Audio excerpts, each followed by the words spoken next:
Lately, the world's been a bit apocalyptic, so naturally, I found comfort in a show about earthquakes, fires, and near death experiences. But hey, it has the found family tropes, so it's basically therapy, am I right? Just typical mentally stable person behavior here, nothing new. Anyways, for the last few months, I have been catching up on this silly firefighter show called 911. It's dramatic, chaotic, and honestly, kind of healing. Well, that is until the latest season, wherein a decision was made that left fans and even the general audience in disbelief and anger. They killed Bobby Nash.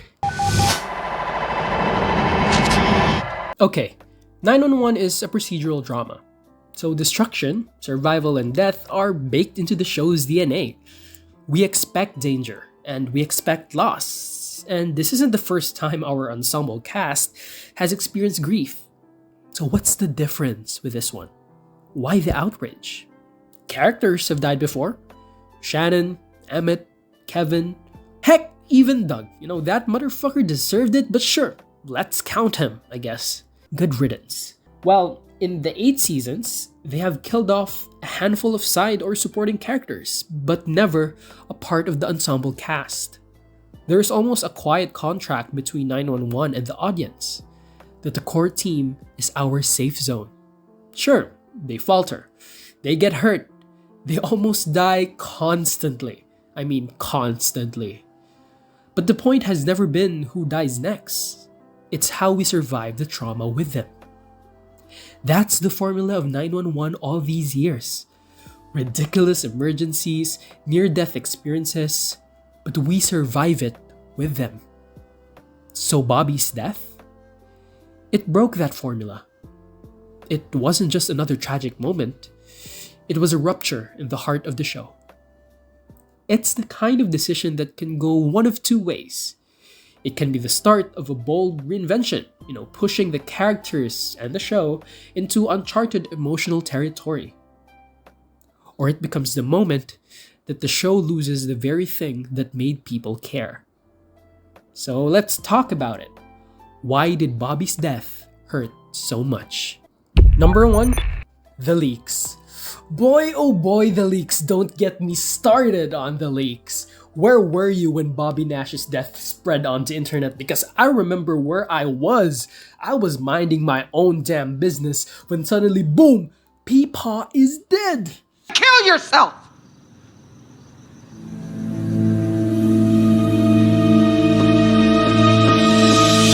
Okay, sure.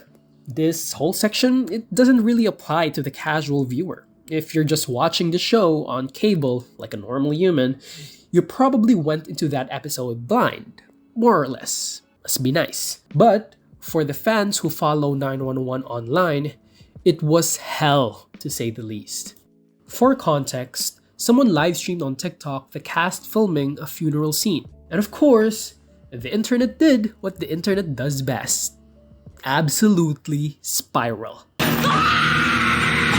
Fans were pausing every frame CSI style. Who's at the funeral? Why are Athena, May, and Harry all in front and all in black? And more importantly, where is Bobby? And then there it was. A firefighter turnout coat on the back of the truck in the funeral procession with the name Nash on it. Which, by the way, they changed later to a completely random name. So maybe some kind of damage control, panic pivot, they knew someone was filming. We'll never know. But the internet noticed. Oh, we noticed. And at this point, we already knew there was a scene of Bobby's funeral. It was out there, online, everywhere. So naturally, fans went into deep denial mode. It's a fake out. It's a coma dream. It's an alternate timeline. We'll be fine. We were grasping at every possible explanation that didn't end with Bobby Nash in a casket. But it didn't end there. Boy, it didn't end there. Photos of the actual script started floating around, accidentally posted in the background of cast Instagram stories. And what did the script suggest? That Bobby was being buried alive. Buried alive. I'm still alive down here! Still alive down here! And oh yeah, that script leak, It was posted on April Fool's Day. So now we were in full clown makeup wondering, was this a cruel, elaborate prank? Was it a misdirect? Was someone in the writer's room just playing 4D chess with our emotions? Also, can we talk about the fact that Bobby died during Holy Week? You know, when a certain other beloved figure died and then came back and resurrected? I don't know, I'm just gonna leave these photos here for you to think about. Yes, the leaks didn't do this storyline any favors, and by the time the episode aired, Bobby's death didn't even feel real. It had been speculated, doubted, memed, and dissected so much that when it was finally confirmed as final, it just felt cheap. Like the emotional punch had been spoiled, softened, and stripped of meaning before it ever landed. Now let's step outside the internet echo chamber for a second. Because even without all that, even if we went in completely unspoiled, personally, Bobby's death is still frustrating. Not just emotionally, but narratively. First, let's talk about hot shots. So, at the start of the season, 911 introduces a subplot about this fictional show called Hot Shots, where they're planning to kill off their fire captain. Sounds familiar? Yep. But when a grieving fan standing on a freeway overpass ready to end his life confesses that the captain was his comfort character, the actor who plays him, Brad, makes a promise that Captain Banner will wake up from his coma and will return to the show. The fan even pleads, "Can't kill off Captain Banner. He's what keeps 119 Fire family together." That promise not only saves the fan's life, it saves the character too. The captain lives, and the Fire family stays together. It's a touching moment that shows how deeply people connect to stories, how fiction can offer comfort, hope, and even a reason to keep going. But here's the thing. In our show, in 911, our captain doesn't get that miracle. Bobby Nash doesn't wake up. So 911 literally opens the season with a meta storyline about faking a fire captain's death, only to turn around and actually kill off its own captain? With everything that happened, that hotshot subplot doesn't just feel ironic, it feels mean. Next is the fake outs within this lab fire storyline.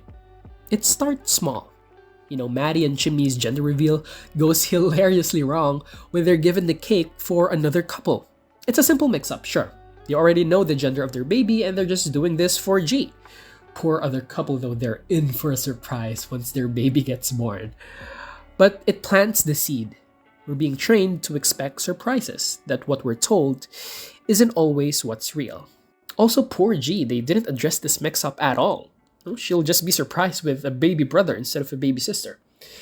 Anyways, the fake outs continue during the storyline.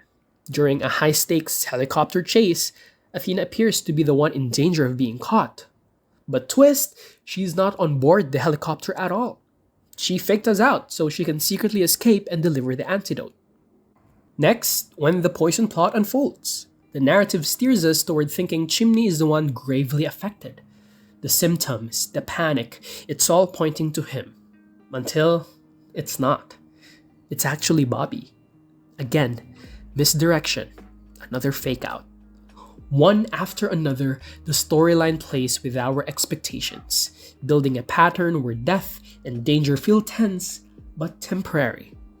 Something our characters narrowly escape from, not succumb to. So when Bobby actually dies, the audience is already primed not to believe it. We've been conditioned by this very storyline to expect a twist, a reveal, a miracle. And when that miracle never comes, it doesn't feel like catharsis. It feels like whiplash. And then comes the funeral episode. What do they give us?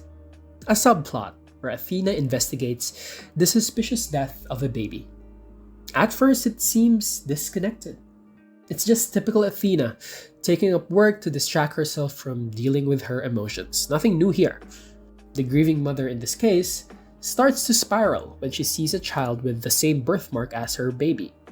She becomes convinced, desperate to believe, that her child is still alive. It didn't help when it was revealed that the baby's casket was actually buried empty.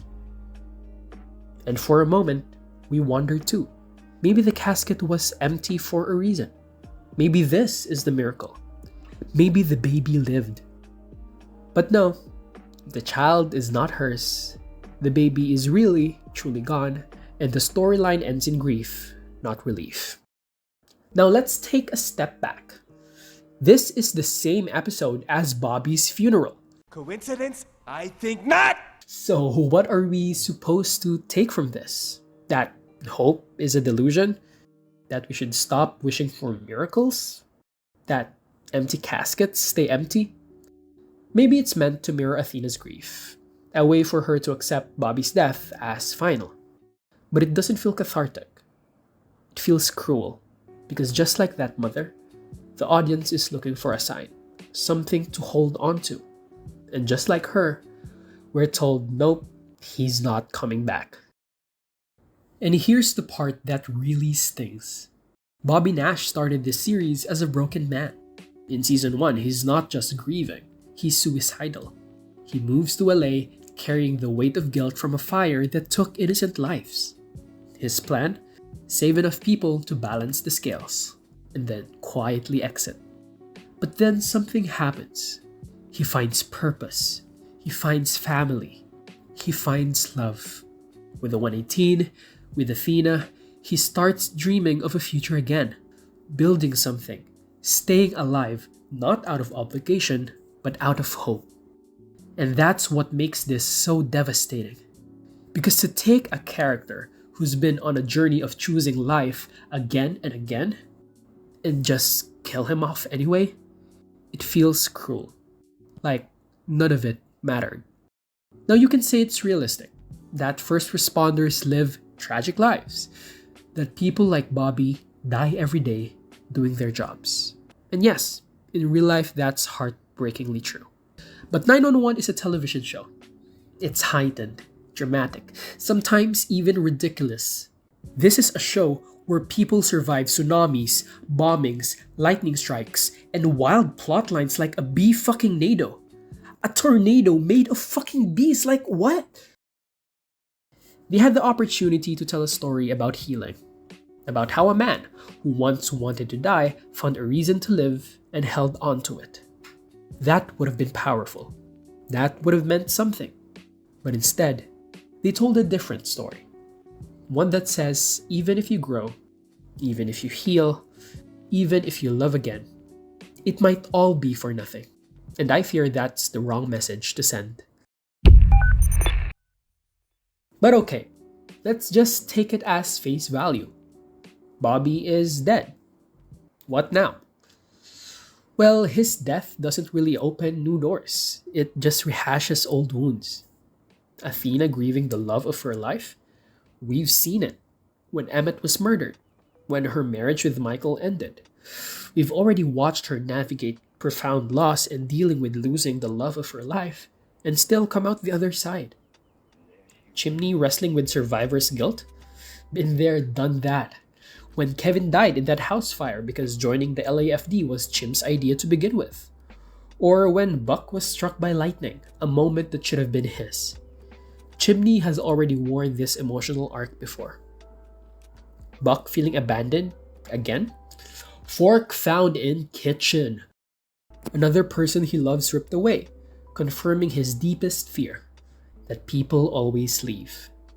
We've followed this thread through Abby's departure, Maddie's disappearance, Eddie's near death, or even Eddie moving to Texas. At this point, it's not growth anymore. It's a loop. There's no new terrain here. Just the same pain in a slightly different packaging. Just grief for grief's sake. And maybe that's the point. Maybe the writers wanted to remind us that grief isn't always transformative, that it doesn't arrive with clarity or redemption. Sometimes it just lingers. It hollows you out. It changes everything and nothing all at once. Because in real life, people die and life moves on. That's the brutal, uncinematic truth. And now, 911 will never be the same. No matter how many emergencies the team responds to, no matter how wild or whimsical the storylines get, there will always be something missing. Something hollow. A space in the firehouse that Bobby once filled. With quiet strength, with steady leadership, with paternal love. His absence echoes beyond the characters. It reaches us, the audience, as well. And sure, some people are still holding on to hope. There's room maybe for a retcon, for a twist, for a miracle. I mean, Angela Bassett is basically pushing the Bobby Alive propaganda in interviews, so what's stopping us from doing the same? It's a closed casket. Maybe the CDC done something. But until then, Bobby Nash is dead.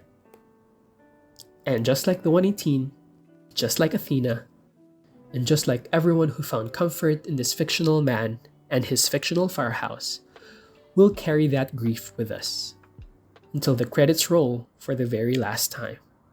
Or until they fix this.